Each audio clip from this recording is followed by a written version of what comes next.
తాకట్టులో ఉన్న బంగారాన్ని విడిపించి ఆ రోజున్న మార్కెట్ ధర కట్టి మిగిలిన డబ్బును మీకు అందిస్తుంది కొమ్మూరి గోల్డ్.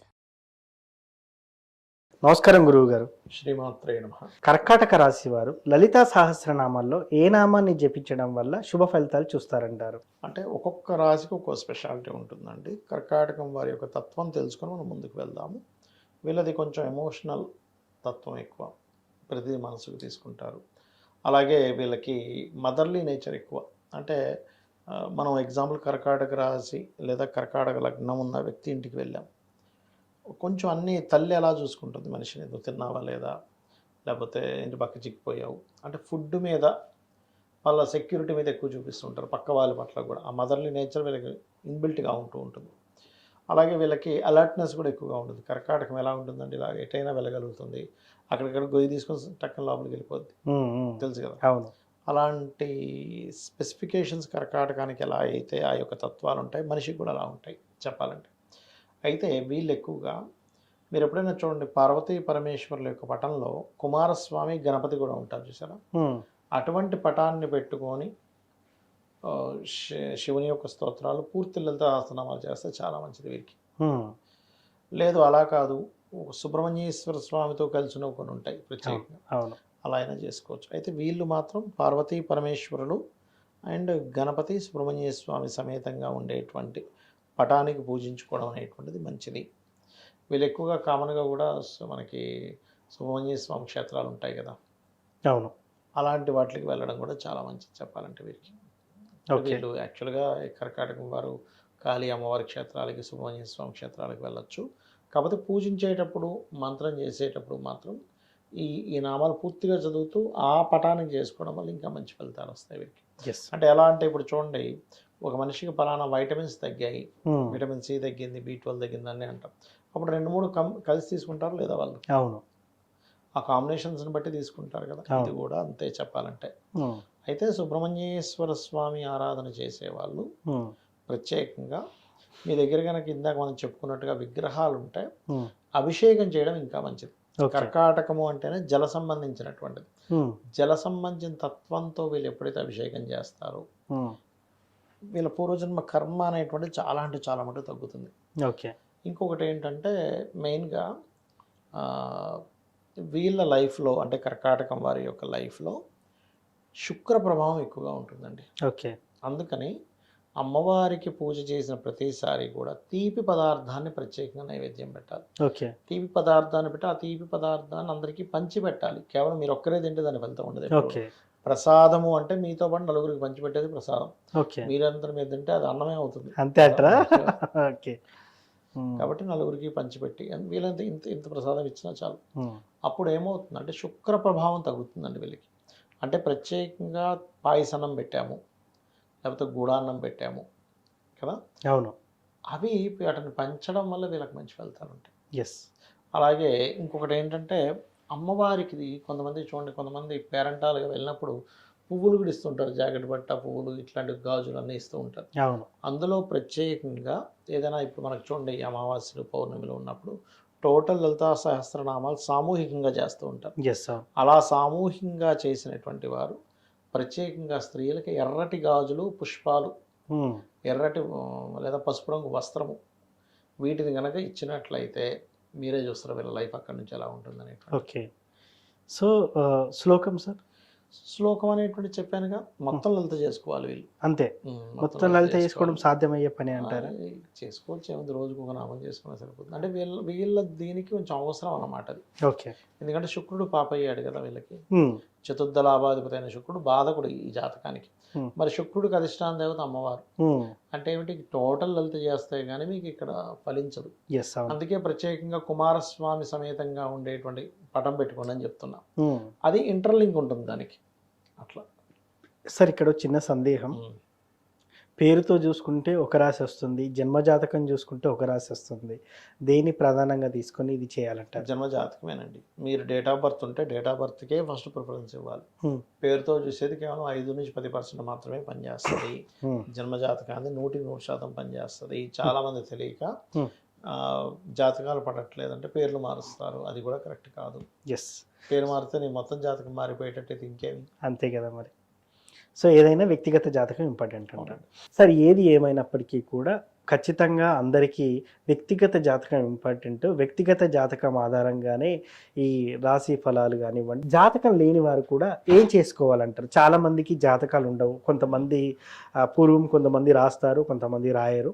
సో అలాంటి వారు మరి వాళ్ళ ఐడెంటిటీని కనుక్కోవడం ఎలా, అంటే వాళ్ళ వ్యక్తిగత జాతకం కనుక్కోవడం ఎలా అంటారు? అంటే ఒకటండి, వ్యక్తిగత జాతకం అనేటువంటిది వాళ్ళు పుట్టినటువంటి డేటు, టైము, ప్లేస్ని బట్టి తెలుసుకోవాలి ఒకటి. రెండవది ఏంటి అంటే ఈ అసలు జాతకమే లేదు కానీ లలిత సహస్రనామాల్లో ఏం చేసుకోవాలంటే ఒక్కొక్క దానికి ఒక్కొక్క నామం ఉంది ప్రత్యేకంగా. ఇప్పుడు చూడండి, ఎవరికైనా సరే కెరియర్లో సెట్ అవ్వాలి బాగా, అలాంటి వాళ్ళు ఓం మాణిక్యం ఒకటాకార జానోద్వయ విరాజితాయ నమః చేసుకోవచ్చు. లేదంటే బిజినెస్లో ఇంప్రూవ్మెంట్స్ అవ్వాలి, ఓం ఇంద్రగోప పరిక్షిప్త స్మరత్వనాభజంగికాయ నమః.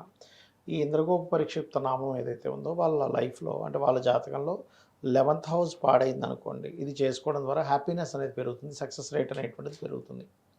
అది అదేవిధంగా మరొక విషయం ఏంటంటే ఒక్కొక్కసారి కొంతమందికి అనారోగ్యంతో బాధపడుతుంటారు చిన్నప్పటి నుంచి కూడా. అలాంటి వారు ఓం సర్వవ్యాధి ప్రశమని సర్వమృత్యు నివారిణి అగ్రగణ్య చింత్యరూప కలికల్మషనాశిని నమః చేసుకోవచ్చు. ఇలాగా ఎవరెవరు దేనికి సంబంధించి చేయాలో దానికి సంబంధించి చేసుకునేటువంటిది ఉంటుంది. అదేవిధంగా మరి కొంతమందికి ఫైనాన్షియల్ ఇబ్బందులు ఉంటాయి. అలాంటప్పుడు ఓం ధర్మాధ్యక్ష ధనాధ్యక్ష ధనధాన్య వివర్ధిని నమః. అంటే ఇక్కడ ఏంటంటే వ్యక్తిగత జాతకంలో కనుక 2వ భావం పాడైంది అంటే ఫైనాన్షియల్ హౌస్ పాడైంది, అప్పుడు ఈ ధర్మాధ్యక్ష కానీ లేకపోతే ఓం సంపత్కరి సమారూఢ సింధుర ప్రజ సేవితాయ నమః కానీ చేయొచ్చు. ఇలా ఏంటంటే ఒకటి, ఇక్కడ చాలామంది ఇప్పుడు మీరు అడిగినట్టు కొంతమంది ఎట్లా అడుగుతారంటే, ఏమంటే నేను ఎప్పుడు పూజలు చేయను కానీ ఇప్పుడు నాకు కష్టం వచ్చింది కాబట్టి దేవతను వెళ్ళి అడిగితే నేను స్వార్థం కోసం అడిగినట్టు ఉంటుందేమో అనుకునే వాళ్ళు చాలామంది ఉన్నారు. ఎస్, అవును. నేనేమంటానంటే, ఒక తల్లికి బిడ్డలు ఉన్నారు, 4 బిడ్డలు ఉన్నారు. ఒకవాడు తల్లితో పెద్దగా కనెక్టివిటీలో లేడు, మిగతా 3 బాగానే ఉంటారు. కానీ వీడికి ఆకలేసింది, ఎవరిని అడగాలి? తల్లినే అడగాలి. తల్లి ఏమైనా నువ్వు సరిగ్గా కమ్యూనికేషన్స్లో లేవు కదా నీకు పెట్టని అంటుందా? అన్నది కదా, అన్నది కదా.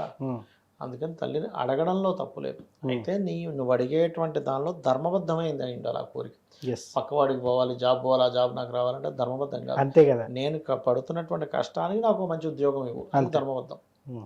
అలాగా చాలామంది ఏంటంటే కొన్ని నేను మొన్న కూడా ఒక జాతకం చెప్పినప్పుడు అతను అదే అంటున్నాడు. ఏమన్నా సార్ నేను ఎప్పుడు చేయను, ఇప్పుడు చేస్తుంది, ఏదో దేవుడిని స్వార్థంతో అడిగినట్టు ఉంటుందేమో. అలా అనుకుంటాడా సార్ దేవుడు? అనుకోవడం. ఎందుకంటే తల్లి ఎప్పుడైనా అనుకుంటుంది, అనుకోదు వీడి స్వార్థంతో నన్ను అన్నం పెట్టమని అడుగుతున్నాడు, వీడి స్వార్థంతో నన్ను కూర వండమని అడుగుతున్నాడు అనుకుంటుందా?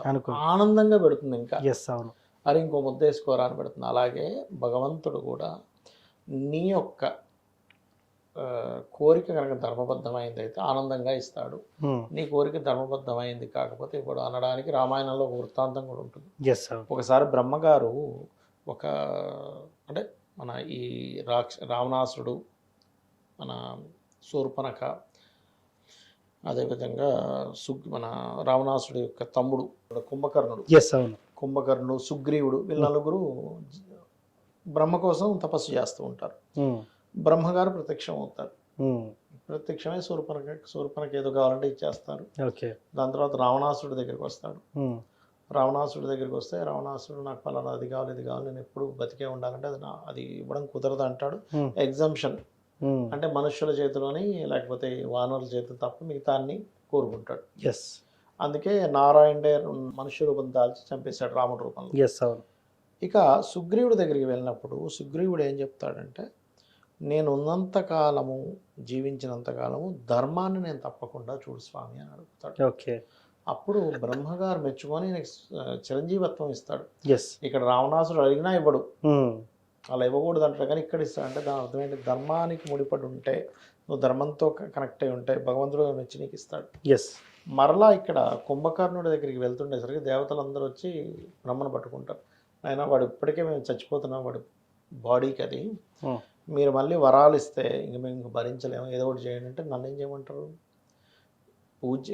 జపం చేశాక నేను రావడం, వరాలు ఇవ్వడం నా యొక్క డ్యూటీ, తప్పదు అంటే సరే ఏదో ఒకటి చేయండి అంటే అప్పుడు సరేలే అని సరస్వతీదేవి చెప్తే, సరస్వతీదేవి కుంభకర్ణుడి యొక్క ఆలోచనలోకి నాలుక మీదకి వస్తుంది. వచ్చి ఇతను ఏం వరం కావాలంటే ఆవిడ మార్చేస్తుంది. ఎట్లా అంటే నిద్రపోయేలా చేయి, మంచి నిద్ర పట్టేలా చేయి స్వామి అని తదాస్తు అంటాడు. వాడు 24 గంటలు నిద్రపోతుంటాడు. అంతే. సో ఏది కోరుకుంటే అదే అన్నట్టు ఇంకా. అలా ఏంటంటే మనం చేసిన జపానికి మనం చేసిన పూజకి రుణం ఉంచుకోకూడదు కాబట్టి అమ్మవారు ఇస్తుంది. ఎస్, అవును. దాన్ని మనం తల్లిగా భావించినప్పుడు స్వార్థము అనుకో. మీ భావన తల్లి లేదా తండ్రి అనే భావంతో ఉన్నప్పుడు మీకు స్వార్థం అని అనిపించదు ఫస్ట్. ఎస్, ఎప్పుడైతే ఎక్కువగా స్పిరిచువల్లోకి వెళ్ళిపోతారో స్వార్థంగా అసలు కోరిక కోవద్దు ఫస్ట్. ఎస్, అవును. అది. సో ఏ లలిత సహస్రనామంలో ఏ నామాన్ని చదివితే ఎటువంటి ఫలితాలు ఉంటాయి, అదేవిధంగా జాతకం లేని వారు ఎలా జాతకాన్ని తీసుకొని ఐడెంటిఫై చేసుకోవాలనేది ఫుల్ క్లారిటీగా ఇచ్చారు సార్. ధన్యవాదాలు. శ్రీమాత్రే నమః.